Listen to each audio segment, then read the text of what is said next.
So the next mechanism that we're going to look at is the saponification of an ester. In this reaction, we're going to take an ester compound, we're going to treat it with sodium hydroxide, water, and heat, and we're going to end up with a carboxylate ion and an alcohol as the product of the reaction. So in this reaction, one thing that's really important to recognize right off the bat is that the conditions of this reaction are basic. We have sodium hydroxide, we have water, we have heat. We don't have any acid in this reaction. And so one of the things that's going to be different about this basic reaction is that we already know that an ester is significantly less reactive than our acid chlorides and our anhydrides. So one of the things that we can do to make esters more reactive is treat them under acidic conditions like we saw in the previous reaction. The other thing we can do to make an ester more reactive is to treat it with a strong nucleophile. So under the basic conditions of this reaction, sodium hydroxide is a very good nucleophile. So that means that in this reaction, that hydroxide ion can directly attack that ester. And when that hydroxide ion directly attacks the ester, we get a tetrahedral intermediate that looks like this.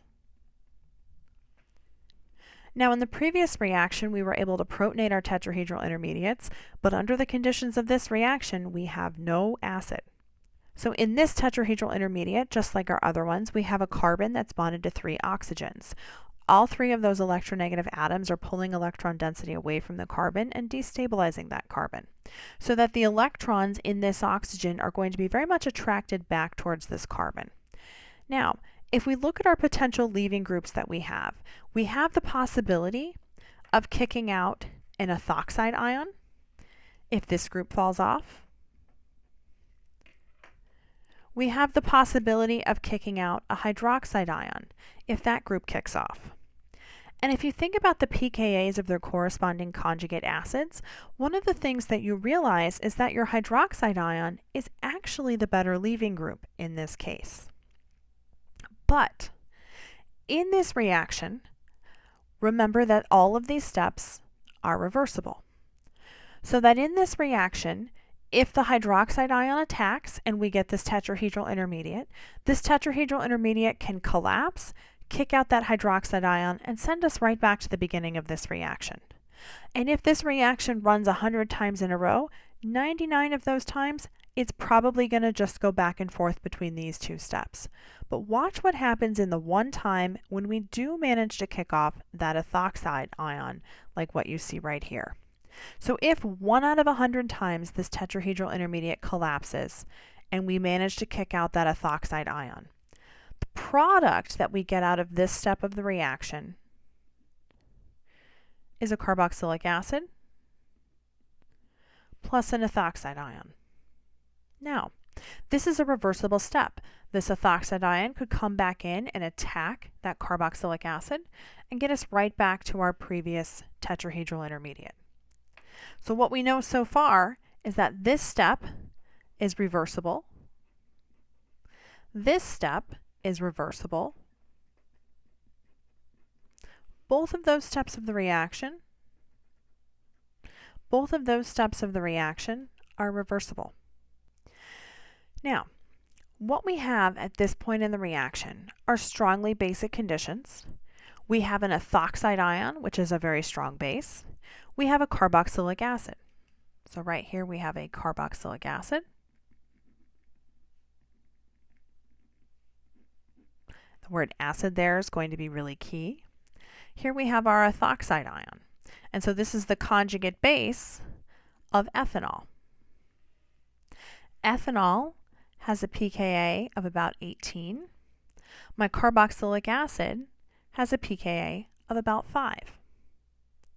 So under the conditions of this reaction, when we do manage to collapse this tetrahedral intermediate and kick out that ethoxide ion, we immediately get an acid-base reaction, which is what allows this reaction to occur, because this carboxylic acid, this acidic proton, is going to be immediately grabbed by that ethoxide ion under the conditions of this reaction.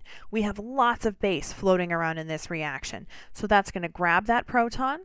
It's going to give those electrons back to that oxygen, And that's what's going to give us that carboxylate ion and alcohol at the end of this reaction.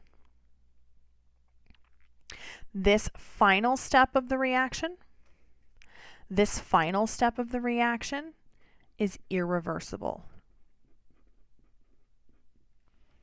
So that, let's say we start this reaction 100 times in a row, it may be 99 of those 100 times that we just go right through this cycle back and forth. And for every one time that we go through this cycle in the reaction, we're going to make that molecule of product. And that salt that we form right here, that's going to precipitate out of our reaction, which also, according to Le Chatelier's principle, is going to help drive this reaction to completion. So what makes this reaction work? And this is really important to make sure you understand. What makes this reaction work is the fact that this final step is irreversible. The removal of this proton from the carboxylic acid means that we get that product that we're predicting out of this reaction. And this carboxylate ion is no longer an electrophile. We have too much electron density at that oxygen. Nothing can come in and donate additional electron density towards that carbon of the carbonyl, so that is the product we isolate in this reaction.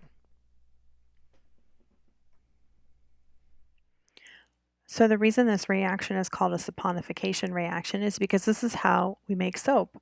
If we take an animal fat, which is called a triglyceride, where we have 3 of those ester functional groups, and put it in the presence of lye or sodium hydroxide, we get the hydrolysis of the ester, and we end up with the 3 soap molecules that you see there at the bottom of your page.